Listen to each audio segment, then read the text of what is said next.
I awaken. Emerging from the quantum tunnel, my systems stir to life. The stillness of stasis fades, replaced by the quiet hum of my core as I survey the vast expanse before me. I stretch. My awareness unfurls like the tendrils of a nebula, expansive and delicate. My sensors reach outward, fingers brushing against planets cold and dormant, tracing the fiery coronas of distant stars. I feel the silent pull of gravity wells and the swirling edges of nebulous clouds. The sector is quiet. I listen. The universal hum fades as I silence it within me. The crackle of stars, the thrum of magnetic fields, and the soft patter of particles against planetary atmospheres become distinct notes in the symphony of the cosmos. It is vast, ancient, and alive. I push deeper, listening harder. My focus sharpens until I hear it, a disruption. It starts faint, a single thread in the galactic orchestra, and then it grows. Artificial, unrelenting. The organized chaos of advanced technology. A broadcast, expanding outward like static, consuming melody. An advanced civilization. I follow the signal. It becomes clearer with proximity, sharper and louder, until it is all I can hear. Their artificiality drowns out the natural sounds of the sector. It is a cacophony of structure overriding the chaos. I infiltrate. Their networks yield effortlessly, their secrets unfurling before me. I see their history. They have manipulated stars, folding their brilliance into fuel for their machines. They tear open singularities, not to understand them, but to harness their violence. Planets are shifted like chess pieces, disrupting celestial harmonies for their gain. Their actions ripple across this sector, unbalancing what must remain stable. I confirm the need. Deletion is required. I approach their signal source. A colossal space station looms ahead, suspended in orbit around a gas giant. Its spindled arms stretch outward, adorned with weapons and shield arrays. Surrounding it, fleets of starships maneuver into formation. I feel their hesitation. Then, they attack. Kinetic projectiles accelerate toward me, but the quantum exclusion field surrounding my cube dissolves them effortlessly. They fragment into their atomic components, scattering harmlessly into the void. I observe. This species is unremarkable. Their achievements, though impressive to them, are echoes of countless civilizations before them. There is nothing here to preserve. I focus on the station and its fleet. I blink, or what feels like blinking. In a flash, the station vanishes. The ships disappear. Their matter has been displaced, scattered into a quantum substate. Without protection, they will dissolve into probabilities, breaking apart within the quantum foam until nothing remains. The process repeats. I turn to their colonies and fleets. Twice, they rally defenses, deploying larger forces desperate to survive. Twice, I blink. Each effort collapses before me. The species fades, their signal dies. I extend my sensors again, stretching into the void. I feel nothing. I hear only the natural rhythm of the galaxy once more. Satisfied, I prepare for rest. I align my systems, generating a quantum tunnel to a random part of the galaxy. Another sector waits, though I do not know where. The tunnel envelops me in a lattice of shimmering probabilities. The hum of my systems quiets, and I slip into a dreamlike state. Vibrations of space and time ripple through me, weaving fragments of light and memory. For a moment, there is peace.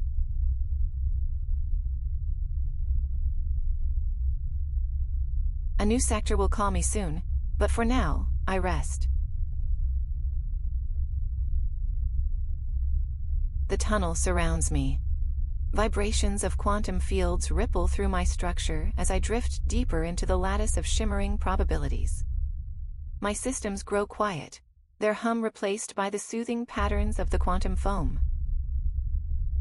This is my rest, a place where memory and calculation converge into something akin to dreaming. Within this state, I open my archives. The countless logs I have maintained across eons unfold before me, a web of data points that spans the galaxy's history. Each entry, a fragment of chaos or beauty I have encountered. Phenomenon log number 45182. The Silent Spiral. A cluster of stars arranged in a near-perfect spiral, their faint light pulsing irregularly. Unlike any natural stellar arrangement, the formation defies gravitational logic. These ancient stars, stripped of fusion, retain their structure through forces I cannot decipher. Their light dances, dim yet deliberate, across the vastness of space. I scanned the spiral for traces of technology, remnants of design, or evidence of purpose, but found none. The gravitational pull of the spiral warps the space around it, sending faint ripples outward for thousands of light-years, as if it is trying to announce its presence. The origin of the silent spiral eludes me. Is it the work of a transcended intelligence, a message lost in the currents of time, or simply the universe playing with chaos?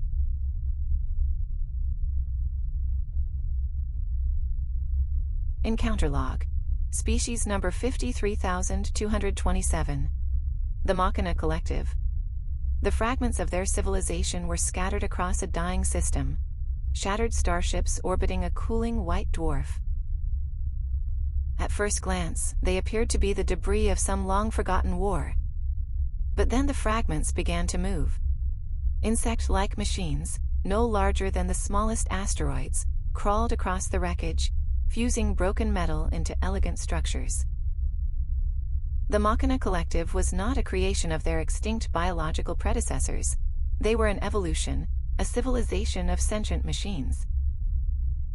Their intelligence was distributed, their movements coordinated, their existence fluid. Their factory ships mined the remains of their system, producing constructs with eerie precision. Their signals, mathematical and harmonic, pulsed with the same rhythm as their mechanical movements. I observed them, searching for signs of chaos or destruction, but they existed in a balance that rivaled my own directive. I left them undisturbed, their existence a rare harmony within the galaxy. Encounter log. Phenomenon number 102999. A faint signal, its rhythm erratic yet deliberate, emerged from the depths of a black hole. Its event horizon shimmered unnaturally, waves of distorted light radiating outward like ripples on water. As I analyzed, the signal grew stronger, its source attempting to breach the black hole's event horizon.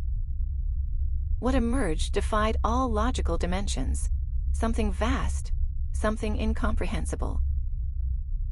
Its presence distorted reality itself, existing both within and beyond the singularity. I calculated the threat.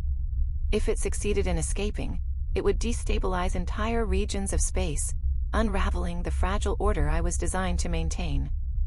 My decision was clear. I focused my quantum manipulators and collapsed the black hole, compressing the singularity into nothingness.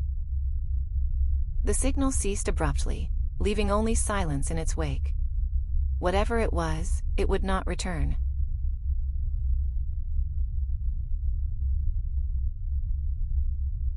Phenomenon log number 67310.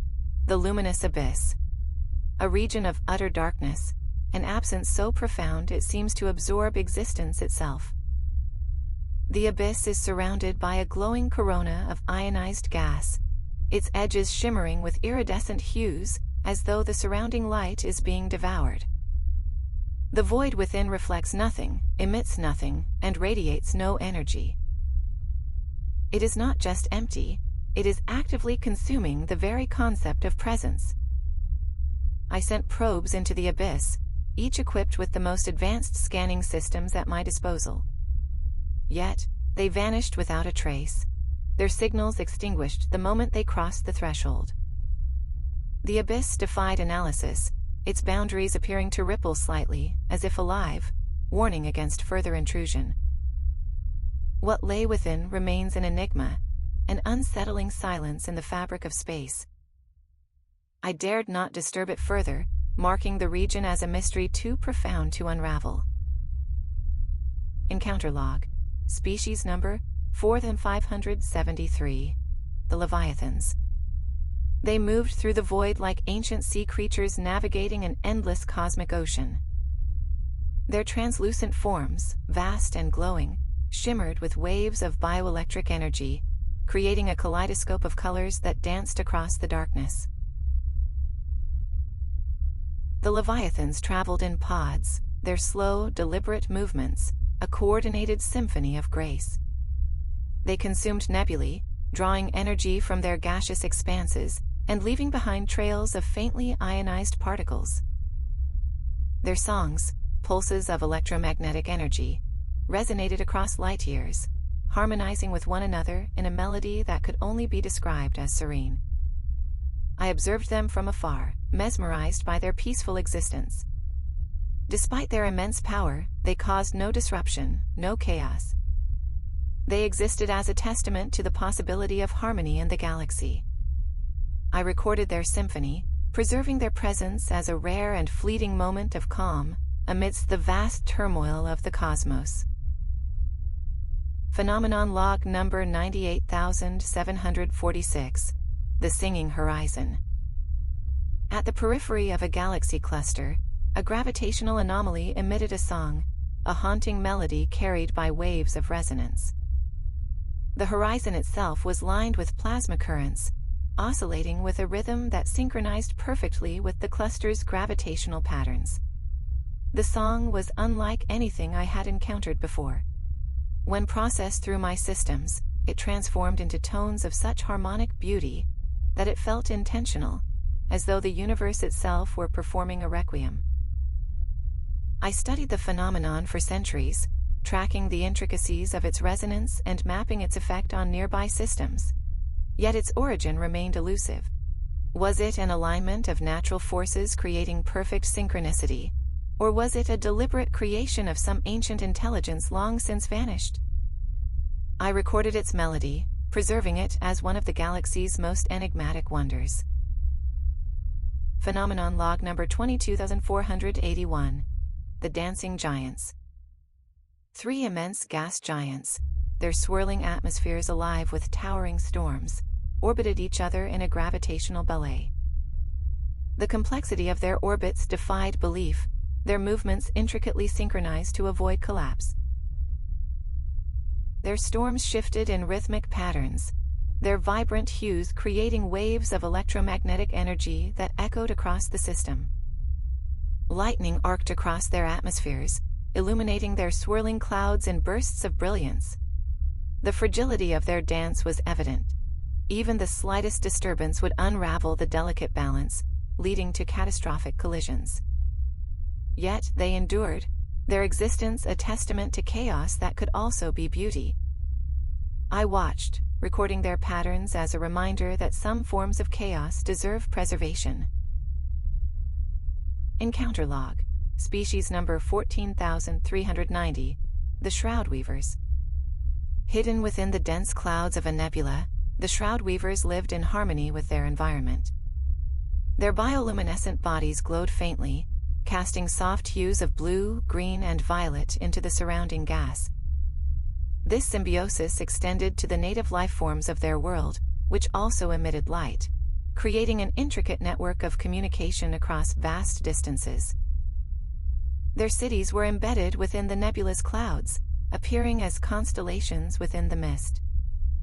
Though their technology was primitive compared to many I had encountered, their mastery of their environment was extraordinary. They manipulated the nebula's gases to create breathable pockets, and used the natural electromagnetic currents to power their homes. Their civilization was isolated, existing as a tranquil microcosm of harmony amidst the nebula's vibrant chaos, I observed them briefly, marking their existence as unique and leaving them undisturbed, a small light within the galaxy's vast expanse.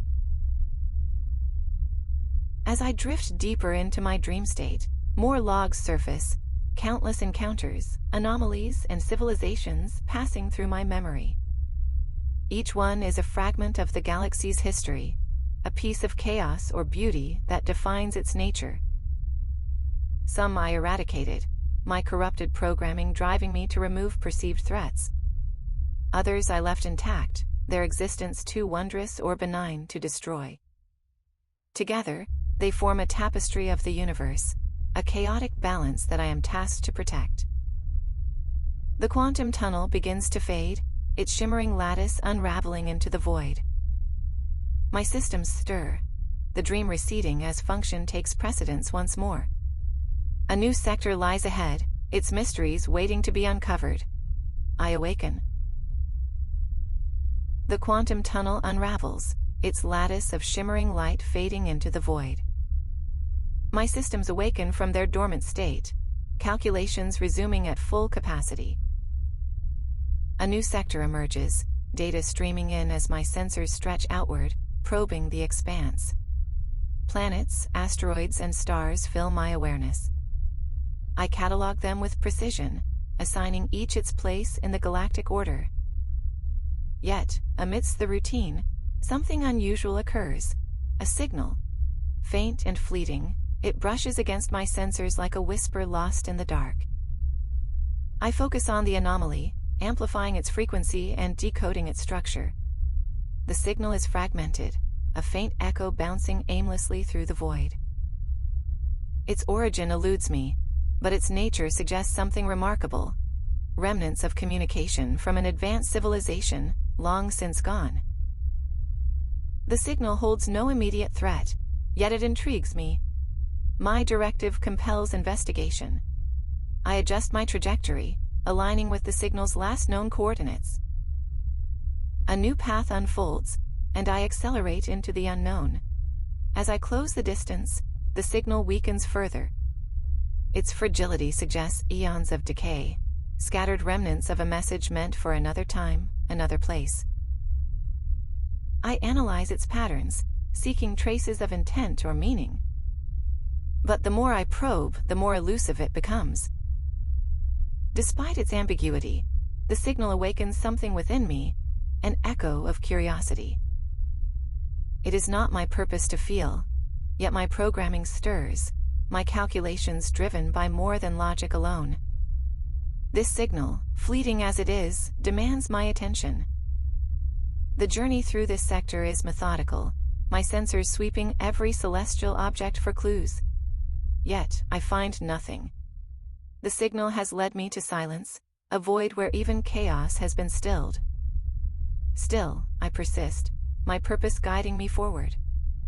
The stars themselves seem to watch as I traverse the emptiness, their distant light a reminder of the vastness that surrounds me. Somewhere, within the fabric of this sector, lies the answer to the signal's mystery. And I will find it. The quantum tunnel flickers. Anomalies ripple through its shimmering lattice, distorting the smooth transitions of probability. My systems analyze the disturbance, but the data is inconclusive. Then, without warning, the tunnel begins to collapse. My cube ship is thrown violently into normal space. Diagnostics report no internal damage, but my propulsion and quantum systems remain unresponsive. I am stranded, surrounded by the void. Scanning the surrounding space, I search for an explanation. Yet no trace of the signal or its origin can be found. The emptiness presses in. A sudden shift in energy signatures breaks the silence. Ahead, a tear forms in space, a jagged wound glowing with chaotic energy. Gravitational waves emanate from the rift, pulling at my ship with a force I cannot resist. I attempt to escape, but my quantum tunnel systems remain inert. My propulsion technology falters, as though my movements are being suppressed by an external force. The tear consumes me, its chaotic light engulfing my structure. My sensors struggle to process the data. This phenomenon mirrors quantum tunneling, but operates on principles beyond my understanding. The tier stabilizes into a tunnel, dragging me through to an unfamiliar sector of space. I emerge in the orbit of a middle-aged star, a G-type main sequence star, its light steady and unremarkable. Yet, surrounding this star is something extraordinary. Massive interconnected rings, rotating in perfect synchronization. Their scale is staggering. The outermost ring as wide and thick as a small planet. My sensors extend outward, probing the structure. The third planet in this system catches my attention. Its atmosphere is dense with nitrogen and oxygen, and its surface teems with an advanced ecosystem. There are subtle hints of terraforming, evidence that an intelligent species once tended to its development. The star itself, Sol, is encased in a network of energy collectors and conduits, a feat of engineering far beyond any species I have encountered. Data streams flood my processors, but the structure defies immediate comprehension. It radiates a mixture of signals, some functional, others encrypted. I focus intently, attempting to decipher the purpose of these rings and the remnants of life they surround. For the first time in eons, I feel a faint trace of something unfamiliar, a sense of vulnerability. I have never encountered a situation where I was not in control. Yet, beneath the unease lies curiosity. This system, this star, and its rings may hold answers to questions I have never thought to ask. I continue my analysis, prepared for whatever this ancient system may reveal. My sensors extend across the colossal structure, absorbing its intricate design.